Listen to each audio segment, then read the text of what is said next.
here trying to stay out of the rain. Look at all the baby weeds. Oh, this field was solid green yesterday. This field has had, in effect, I think maybe 4.3 inches of rain on it since it was planted. And Claire was able to rotary hoe yesterday, open the field up and start it drying out and kill a bunch of the weeds in the row. The field was solid green yesterday, and today it's looking better. And now I am coming along with the Danish tine, and I am moving a lot of soil down in the row. That bean will come out of it. There's that trifoliate. But we're moving a lot of soil in the row. Yes, it's wet. Yes, it's clumpy. That has to do with all the rain. But look up in the sky and there's another chance of rain today. So we're just kind of going to put our heads down and go. Anyway, because of the planting ridges, because of the relatively mellow soil, there were 2 field cultivation passes. Because of the relatively mellow soil and the ridges, this field was able to take in those 4 inches of rain and still allow me we're at day 15 now on this field, allow me at day 15 to be Danish tine cultivating.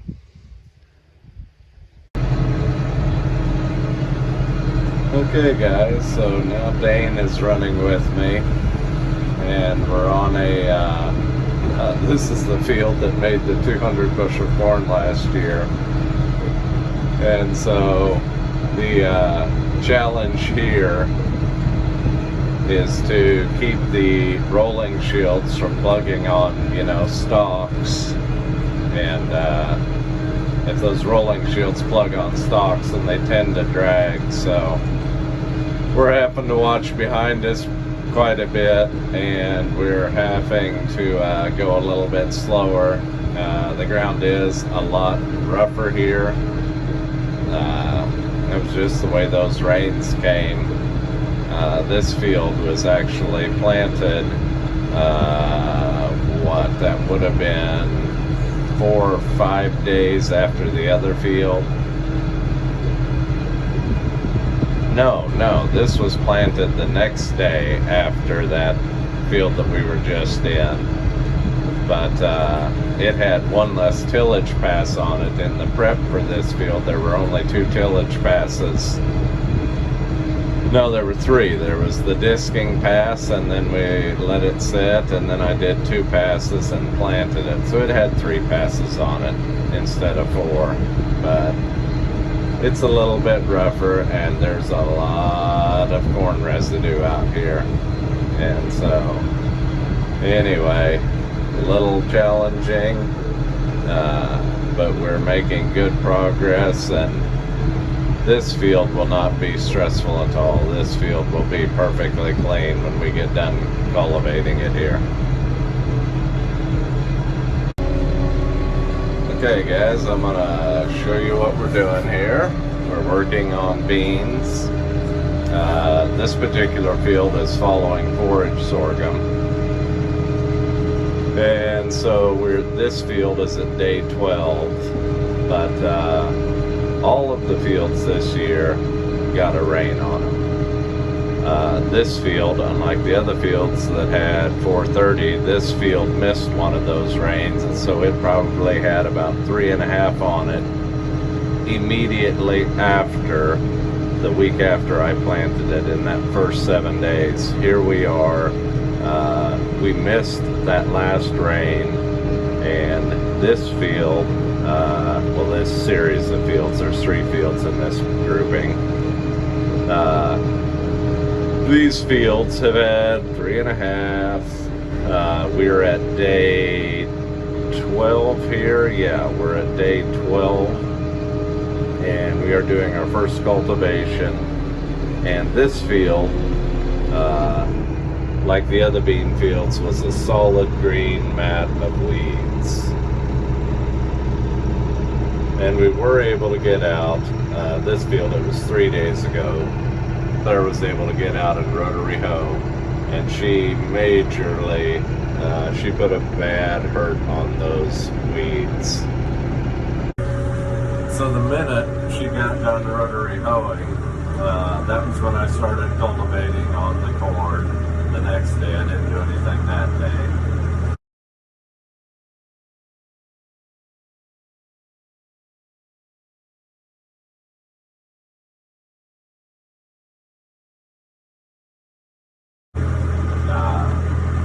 But the field has sat, it has dried out nicely. We haven't had any rain in the intervening days, and I want to talk a little bit.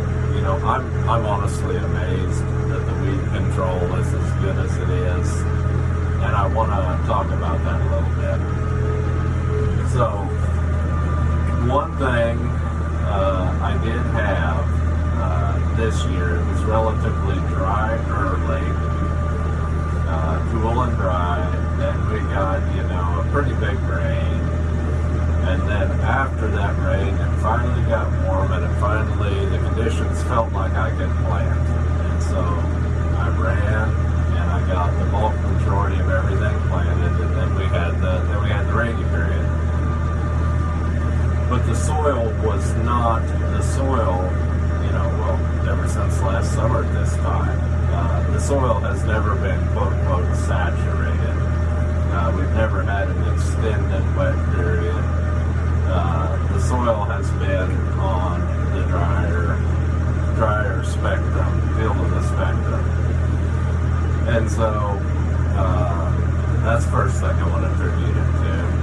Second thing is doing 2 field cultivator passes. I think that by doing 2 field cultivator passes, I had the seed bed loose enough that the hoe was able to do the work that it needed to do, and now I'm able to come along and find enough loose dirt to do the job that I need to do. And so, I don't know, it looks like we are going to be able to pull a rabbit out of a hat this year in terms of weed control, even though we had what in many ways I consider to be one of the hardest things to accomplish, and that's, you know, getting rain on your fields immediately after you plant it. So the third thing that I want to talk about is obviously something we've talked about a lot before, and that is the ridging openers on the Kinsey planter. They work very nice in giving me ridges right next to the row that I'm able to come along later with the rotary hoe and with the Danish tine cultivator with the shields. I'm able to exploit those ridges and push them right down into the row, right up next to the plant. The fourth thing is just sheer dumb luck. You know, I said that we got 3.5 on some fields. We had 4.3 inches on other fields. But none of the rains came down as hard packing rains. They were all relatively gentle, relatively easy rains, and that was dumb luck. There was no washing in the fields. And not only did they come relatively gently, but they were spread out through time.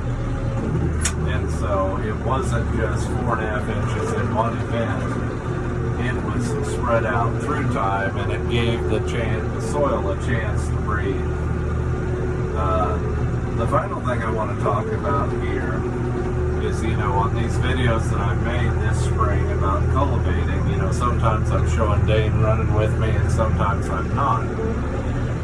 Well, the reason for that is there is variation in the fields, in the ridges, in the soil texture. And Dane is running our old cultivator that does not have quick adjust depth on it. And so in certain fields, he was able to work with me very well. His cultivator has a uniform depth setting that it runs at. In some of the other fields, like the one I'm running in right now, it's a flat low bottom, and the soil's it's what we call sugar dirt. And the planter pushed up huge ridges. It always does here, just because the soil's so much mellower. So in this field, I have had to pull my row units up. I've had to run them shallower because literally you couldn't go slow enough. They would bury the beans if you ran that depth setting. And so in general, you know, on the corn the other day when I started out, when it was quote quote wetter, that would have been 4 days ago, and I was cultivating then, I was running relatively shallow, which is the way Dane's cultivator is set. Dane's cultivator with the shallow setting also works better on flat ground. But when you get into two different environments, one environment like I'm here with big, tall, super tall ridges, then I need to shallow up my row units even shallower than that. And the other exception was that first bean field I planted. It has big ridges, but the beans had a 2-day head start. We're 2 days ahead of these beans. And so on that field that is relatively perfectly flat, I was able to stick my row units in a little bit deeper and just bury the weeds and make that field so pretty on that first pass. And so there's a lot of variables, and you got to be aware of all of them. You've got to understand how they interplay with each other. So my friend and one of my mentees with a military background, he does he gave me a term the other day in conversation, an after action report, where after something, an event, an activity, after something has occurred, you go back after that has happened, and you go through in your mind, you work through the exercise, you do a exercise where you figure out why what happened the way it did, and you try and change from that, or you try and come up with insights.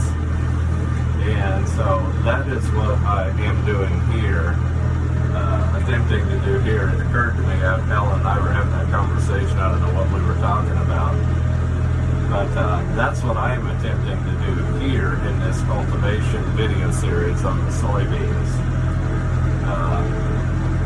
In all of my years of farming, and I started farming when I was 16, I didn't really start farming until I came home from college. I graduated from college, that was in 93.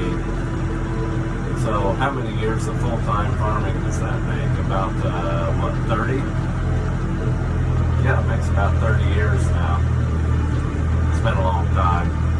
Anyway, in that 30-year period, I can't say as I've ever had a year in a weather circumstance quite like this.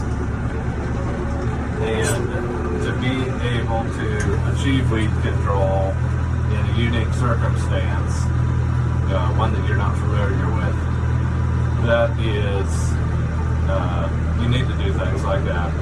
After action report, after action analysis, to help yourself build the mental things so that you will be able to repeat this in the future. You need to understand all the variables and think about them, and just basically do some analysis. It's what every successful farmer does. So anyway, I will keep cultivating here and keep working, and I'll try and give you a clip here at the end about what we're accomplishing.